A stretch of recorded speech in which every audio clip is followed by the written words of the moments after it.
Durante 300 anos, ser cristão no Império Romano era uma sentença de morte. Eles eram jogados aos leões, queimados vivos e caçados como animais. Mas, em uma única noite, tudo mudou. E o que aconteceu não foi um milagre religioso, foi uma jogada de mestre política. O que você está prestes a ver é como um homem transformou uma fé perseguida na maior arma de controle social da história. O império estava morrendo e Constantino precisava de um milagre ou de um plano. Esqueça a imagem do santo. Constantino era um general cercado por inimigos, governando um império que esfarelava pelas bordas. O trono romano era uma cadeira elétrica. Para sobreviver, ele não precisava de orações, ele precisava de ordem. Ele percebeu algo que ninguém mais viu. O cristianismo não era apenas uma religião, era uma rede de inteligência imbatível. Eles eram organizados, resilientes e estavam em todos os lugares. Constantino não queria salvar almas, ele queria salvar o Estado. Ponte Milvia, ano 312. O ar está pesado.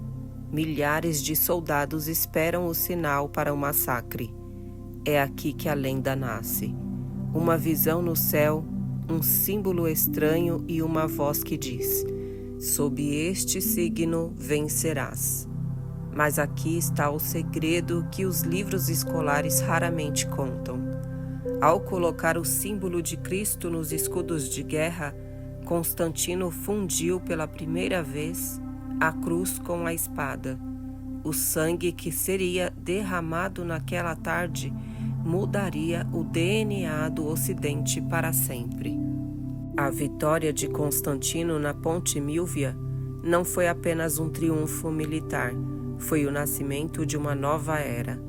O imperador não atribuiu o sucesso ao gênio tático, mas a uma força divina que ele mal conhecia, mas já sabia manipular. A partir daqui, a cruz e o trono se tornam uma coisa só.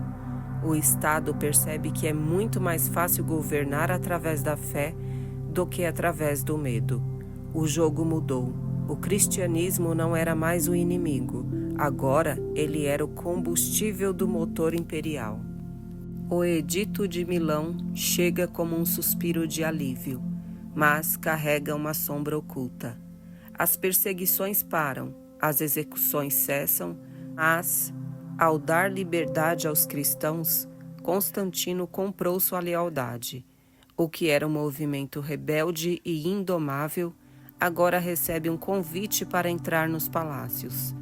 Mas fica o aviso: quando o poder para de te perseguir, é porque ele finalmente encontrou uma forma de te domesticar. O cenário muda drasticamente. Pequenas reuniões em cavernas e casas humildes dão lugar a basílicas colossais financiadas pelo ouro de Roma. Líderes que antes eram caçados agora vestem sedas e sentam-se à mesa com generais. A fé deixou de ser clandestina para se tornar ostentação. Mas aqui surge a pergunta perturbadora: no luxo das novas igrejas, onde foi parar a simplicidade do deserto? Constantino não suportava o caos. Ele descobriu que, embora o cristianismo fosse poderoso, ele era fragmentado. Havia discussões, heresias e facções. Para o imperador, divisão é fraqueza. Ele não queria apenas uma religião, ele queria um exército espiritual disciplinado. A estratégia era clara: se a fé não fosse uniforme, ela seria formatada. O império não aceitaria um Deus que não falasse uma única língua. Ano 325. Constantino convoca o Concílio de Nicéia. Não foi uma reunião de oração, foi uma reunião de cúpula. Centenas de bispos, muitos com marcas de perseguições passadas. Agora eram recebidos com honras imperiais. O objetivo? Definir de uma vez por todas o que seria verdade e o que seria crime. Ali, entre colunas de mármore, o destino do Ocidente foi selado em um pedaço de pergaminho. O cristianismo atravessa o portal sem volta. Ele deixa de ser um caminho para se tornar uma instituição. Agora existe uma hierarquia rígida, uma estrutura de poder que espelha a burocracia de Roma. Proteger a mensagem agora significava proteger a estrutura. A fé ganhou um escudo, mas também ganhou correntes. A mudança mais perigosa foi a invisível. Quando ser cristão deixou de ser perigoso, o custo do compromisso caiu para zero. Onde antes havia mártires, agora havia oportunistas. O movimento que floresceu sob o chicote começava a amolecer sob o banquete. A profundidade foi sacrificada no altar da popularidade. De repente, declarar-se cristão tornou-se o melhor caminho para uma promoção no exército ou um cargo no governo. O batismo virou um passaporte político. A igreja se encheu de pessoas, mas as pessoas não se esvaziaram do mundo. A massa entrou para o templo, trazendo consigo os velhos vícios, agora camuflados por novos nomes. Com a máquina romana por trás, o evangelho correu as estradas imperiais como um incêndio. Províncias inteiras eram convertidas por decreto. O número de fiéis explodiu, mas a identidade do movimento começou a se diluir. Roma não foi cristianizada. O cristianismo é que foi romanizado. As estruturas se tornam pesadas. Dogmas são blindados. A espontaneidade que movia os primeiros seguidores foi substituída pelo ritual mecânico. O sistema agora precisava de manutenção constante. O foco saiu do viver para o preservar. A instituição tornou-se o fim e não mais o meio. Líderes religiosos agora tinham poder de vida e morte. A influência política era uma droga viciante. Quando a igreja percebeu que podia ditar leis e mover exércitos, a tentação foi irresistível. A cruz, que antes era o símbolo do sacrifício de um homem, agora era o símbolo do domínio de um sistema. Esqueça a autoridade pelo exemplo. Agora a autoridade vinha do cargo. O respeito não era mais conquistado pela santidade, mas imposto pela posição. Essa ruptura criou um abismo entre o clero e o povo, uma distância que moldaria a sociedade europeia pelos próximos 1000 anos. O cristianismo ocupou o centro do mapa. Ele ditava a arte, a filosofia e a moral, mas, ao se tornar a voz oficial do império, ele perdeu sua capacidade de ser a voz da resistência. A religião dos oprimidos tornou-se o chicote dos opressores. Sem inimigos externos, a vigilância morreu. A rotina engoliu a chama. O que era um fogo transformador tornou-se uma brasa morna, guardada em cofres de ouro.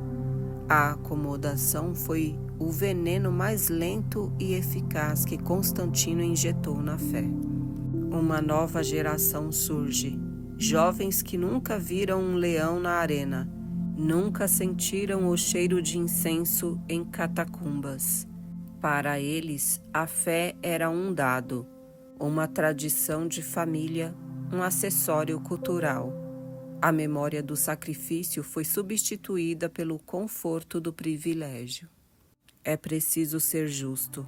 O mundo mudou para melhor em muitos aspectos. Hospitais surgiram, leis brutais foram suavizadas, e a mensagem de esperança chegou onde nunca teria chegado sem as legiões de Roma.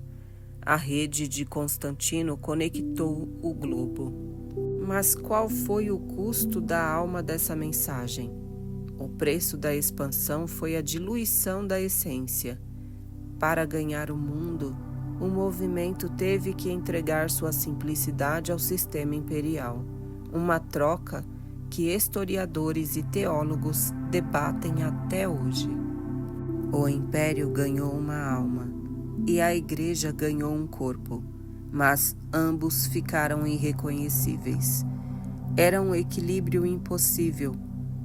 Como ser do reino que não é deste mundo, enquanto se governa o maior império da terra? O que aconteceu em Roma não ficou em Roma. Esse ciclo se repete. Todo movimento que nasce puro e se aproxima do poder absoluto corre o risco de ser devorado pela própria estrutura que criou para se proteger. É a maldição do sucesso. Olhe ao seu redor, as festas que celebramos, a forma como nossas leis são escritas. Até o calendário que você usa, tudo foi forjado naquele momento. Você vive sob a sombra de uma decisão tomada há 1700 anos por um homem que teve uma visão antes de uma batalha. Não havia mais volta. O cristianismo primitivo estava morto, enterrado sob as fundações da nova Constantinopla. O que emergiu dali foi uma força política e espiritual sem precedentes, pronta para dominar a Idade Média. O mundo nunca mais seria o mesmo. Mas a história de Constantino foi apenas o começo da engenharia social. O que acontece quando essa nova igreja decide que o conhecimento deve ser trancado a 7 chaves? Como foram escolhidos os livros que você lê hoje e quais foram queimados para sempre? No próximo episódio, vamos entrar nos arquivos secretos de Nicéia e descobrir as verdades que foram escondidas por séculos. Você está pronto para o que as sombras revelam?